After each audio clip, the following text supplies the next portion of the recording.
Sometimes we need words to say we are sad. And here are some advanced English idioms for sadness. Words which you'll use at a C1 English or C2 English level. First, some idioms that mean being miserable. Can you find 3 idioms for being miserable in this passage? Did you get wet in the storm? You look really down in the dumps. I feel out of sorts too. The bad weather has put me in low spirits. Did you spot them? Here they are. Down in the dumps, out of sorts, in low spirits. Let's learn these idioms in more detail. If you're down in the dumps, it means you're feeling bad or depressed. Look at the lady here. It's raining on her. It's making her feel bad or depressed. So we could say she felt down in the dumps because she'd got wet. How do we say it? Well, we stress down and dumps. She felt down in the dumps. Why don't you try saying it? Down in the dumps.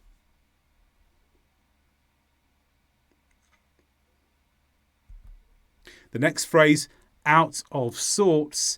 This means you're not feeling the right way mentally. You're not thinking the way that you normally do, and you just don't feel able to. So this man here, he couldn't work properly because he was out of sorts. He just wasn't feeling the way that he normally does. The stress here is on out and sorts. He was out of sorts. You try it.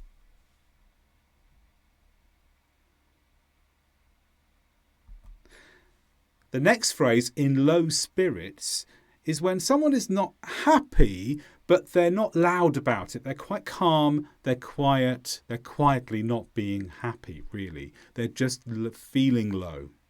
So look at this boy here. The boy was in low spirits. Why? Because his pet had died. Stress here is on low and spit. The boy was in low spirits. You try it.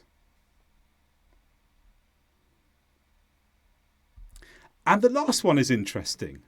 Like a bear with a sore head.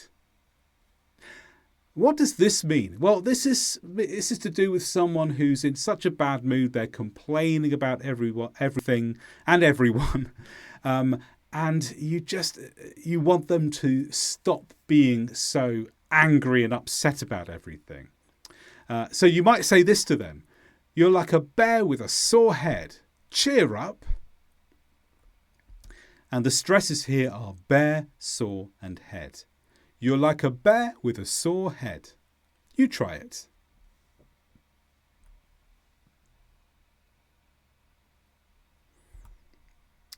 And there are also many idioms that represent being angry. Can you find 3 idioms that mean angry in this paragraph? The coach flew off the handle at the players. He blew a fuse because they weren't doing as they were told. The players were up in arms, though. They didn't like the way he spoke. Did you spot them? Did you spot these ones? Flew off the handle, blew a fuse, up in arms. Okay, let's learn them in more detail. Up in arms means that someone is protesting angrily about something.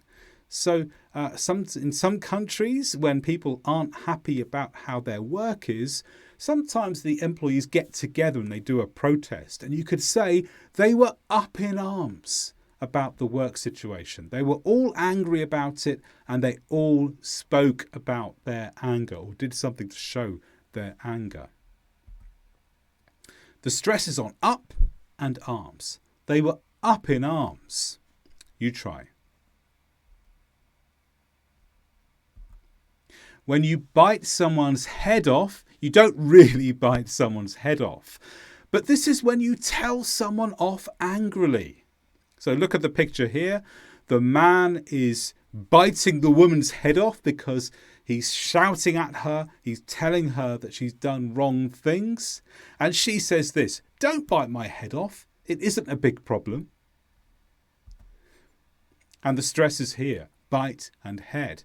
Don't bite my head off. You try it.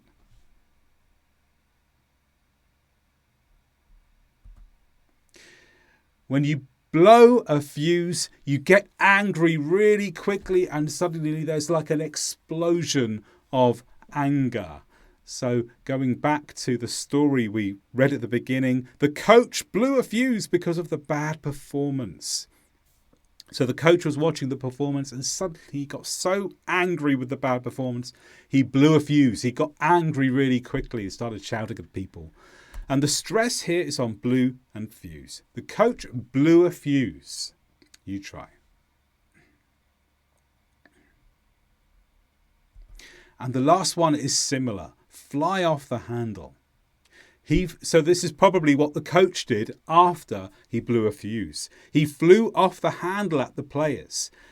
And here the emphasis is on speaking angrily to someone. He spoke in an extremely angry way. If you flew off the handle, you're suddenly really, really aggressive and angry towards other people. And the stress is on flew and han. He flew off the handle. You try.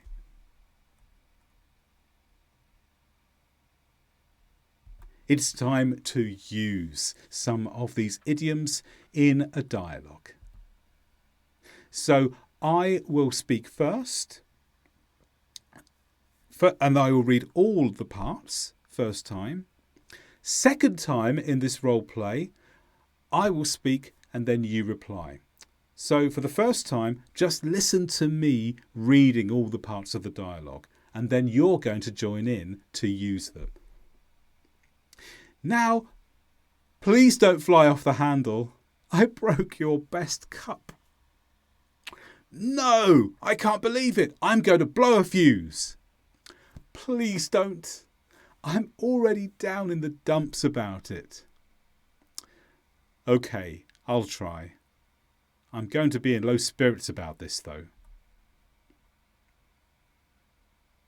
So now we're going to go through this role play again, but you're going to join in. You say the words in the blue box. I will go first, then you respond. Okay? Now, please don't fly off the handle. I broke your best cup. Your turn.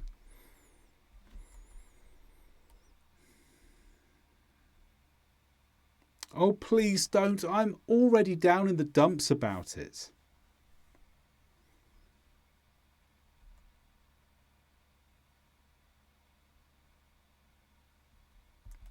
And now let's go through the role play one more time, but this time I've removed the idioms, so you have to say them from memory where you see the dots. Okay, I'm going to go first again, and then you reply, use your memory. Now, please don't fly off the handle. I broke your best cup.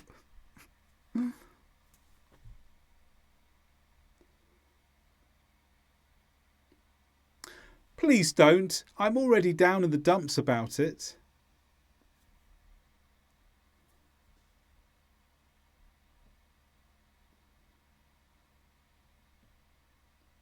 Well done.